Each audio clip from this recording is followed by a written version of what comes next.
AI가 눈앞에 다가왔습니다. 그리고 우리가 이에 대응하기 위해서는 오늘 꼭 이 영상을 봐야 합니다. 그런데 막상 AI가 다가왔다고 해서 그냥 신기할 뿐이지 어떻게 대응할지에 대해서는 막막하지 않으신가요? 네, 누가 어떻게 대응하라고 방법을 알려주지 않았기 때문에 막막한 것입니다. 많은 사람들이 정보를 듣거나 본 후에 해석을 하지 않아서 기회를 놓치곤 합니다. 오늘은 챗 GPT를 통해 찾아본 투자 기회에 대해서 설명드리겠습니다. 오늘 영상을 끝까지 보시면 여러분들도 무조건 경제 뉴스나 이슈들을 보고 이를 투자로 바꿔서 단순히 영상을 보고 끝나는 것이 아니라 AI에 대응을 할 수 있습니다. 우리는 투자로 적용시켜 보겠습니다. 요즘 챗 GPT 등이 이슈가 되면서 AI 관련주가 급등하고 있습니다. 챗 GPT는 약 36.8조의 매각 얘기가 나오고 있고 구글에 맞설 수 있는 서비스로 주목을 받고 있습니다. 구글의 크기가 약 1200조이고 챗 GPT가 36.8조라면 이를 우리나라에 적용시켜 본다면 네이버가 30조이고 루시아라는 챗 GPT 서비스를 출시 예정인 솔트룩스의 시가총액은 약 8천억으로 우리가 계산해 볼 수 있습니다. 그런데 솔트룩스는 이미 차트상으로 매우 많이 올라간 상황인데요. 하루 종일 차트나 이슈를 확인하고 대응할 수 있는 분이 아니라면 들어가기에는 매우 위험합니다. 그러면 기회가 어딨냐? 라는 생각이 들 수 있을 것 같은데요. 이제 제가 발견한 기회에 대해서 설명드리겠습니다. 차트를 보시면 데이터 트래픽이 2030년까지 기하급수적으로 증가함을 우리가 확인할 수 있습니다. 아마 최근 들어서 AI가 실제로 현실에 쓰일 수 있음을 우리가 두 눈으로 확인했으니 그러면 AI 서비스 사용을 위한 데이터 트래픽의 증가 또한 필연적이다라는 것을 우리가 생각해 볼 수 있습니다. 그리고 이는 이미 주가에 이렇게 조금씩 반영되고 있는데요. 바로 KINX라는 기업의 주가입니다. 약 1년 동안 제자리에 있다가 최근 들어 조금씩 오르는 모습은 아마 AI의 영향이 크지 않나 싶습니다. KINX는 데이터 센터를 운영하는 기업입니다. 데이터 센터를 이렇게 지은 다음에 데이터 센터 내에 공간을 대여해주고 돈을 받거나 이렇게 회선을 이렇게 깔고 이 회선들을 통해서 데이터가 왔다 갔다 하게 되는데 트래픽을 사용한 만큼 네트워크 사용료를 받습니다. 공간 대여료 같은 경우에는 저가격 저마진 구조이고 매출의 약 20-30%를 차지하고 있고 네트워크 사용료는 고가격 고마진 구조에 전체 매출의 약 7-80%를 차지하고 있습니다. 지금까지 데이터 트래픽이 꾸준히 증가하면서 KINX의 매출도 한 번도 꺾인 적 없이 2012년 이후로 10년 동안 매출과 이익이 증가하고 있는 기업입니다. 2024년에 과천 데이터 센터가 완공이 된다면 추가로 이제 공간 사용료랑 네트워크 사용료가 발생될 예정이므로 이 실적은 한 단계 더 이렇게 점프할 수 있다 라고 생각하시면 될 것 같습니다.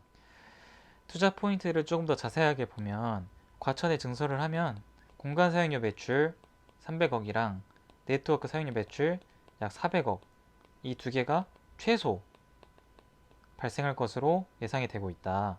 근데 2022년 기준으로 KINX의 매출액 예상액이 1092억이므로 이제 700억이 추가가 된다면 60% 이상 성장하는데 만약에 네트워크 트래픽이 또 계속해서 늘어난다. 그러면 그 이상도 충분히 성장할 수 있다 라고 이해하시면 될 것 같습니다. 그리고 두 번째 투자 포인트는 데이터 트래픽이 증가하면 매출이 증가한다. 이제 공간 사용료 매출 그리고 네트워크 사용료 매출 이렇게 두 개가 있었는데 이거는 이렇게 데이터 센터가 있으면 회선이 이렇게 있고 회선들을 통해서 데이터가 왔다 갔다 하니까 이 왔다 갔다 하는 데이터 양이 증가하면 네트워크 사용료를 더 받아서 KINX의 매출이 증가할 수 있다. 그래서 데이터 트래픽이 이렇게 증가하면 매출 증가로 이어진다 라고 이해하시면 됩니다. 세 번째는 판가 전가가 가능한 기업이라는 점입니다. 최근에 전기요금이 인상되어서 많은 기업들이 부담을 겪고 있는데 KINX는 이 전기요금을 고객한테 전가시킬 수 있다. 그래서 전기료 부담이 없다. 그리고 최근에 또 들려오는 얘기로는 가격 인상 얘기도 조금씩 들리고 있는데 그만큼 KINX가 을의 위치가 아니라 어느 정도 갑의 위치에 있다라고 우리가 이해하시면 될 것 같습니다.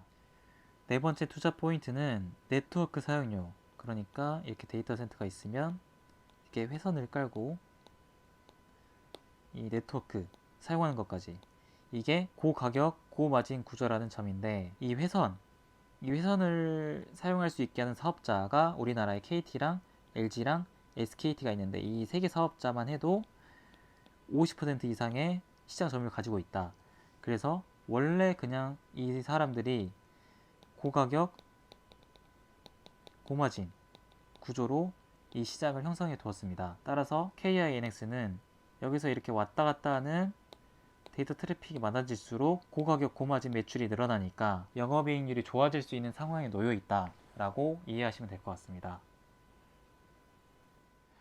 다섯 번째는 적은 부채입니다. 부채 비율이 21.3%로 부채에 대한 부담이 적습니다. 그리고 회사 측에서도 무차입 경영을 유지하려고 하고 있고, 혹여나 차입을 하더라도 정부 지원금 차입을 생각하고 있어서 부채에 대한 부담이 적은 상황입니다. 여섯 번째는 우호적인 업황입니다. 현재 데이터 센터는 초과 수요 상태입니다. 카카오 데이터 센터 화재 등으로 인해서 데이터 센터를 사용하는 기업들이 데이터 센터 이중화 수요가 늘어나면서 산업 상황은 매우 좋은 상황입니다. 일곱 번째는 진입 장벽이 있다는 점입니다. 디지털 리얼티나 리얼티 인컴 등 해외 데이터 센터들이 우리나라에 들어오기 어려운 구조입니다. 해당 기업들이 이렇게 데이터 센터를 지은 다음에 우리나라의 회선을 연결해야 되는데, 앞서 말했듯이 이 회선 사업자들이 통신 3사입니다. 그래서 이 통신 3사에서 이 해외 업체들한테 회선을 우호적으로 내줄 리가 없습니다. 따라서 우리나라 KINX는 어느 정도 진입 장벽이 있는 시장 안에 들어와 있다 라고 판단할 수 있습니다. 따라서 2024년 상반기에 과천 데이터 센터가 이렇게 완공이 되고 고객 입주가 3년 내로 100% 입주를 한다면 매출이 증가하면서 이제 전에 봤던 고점인 99,000원을 이렇게 뚫을 수 있다. 네. 따라서 이런 종목들은 주가가 떨어지면 이렇게 사 모으고 오르면 더 사지는 말고 이제 보내주면 되는 주식입니다. 다음 시간에도 이슈와 관련돼서 우리가 주식으로 연결시킬 수 있는 아이디어가 있다면 가져오겠습니다. 좋아요와 구독, 알림 설정을 눌러주시면 이런 내용들을 바로바로 확인해 보실 수 있습니다. 감사합니다.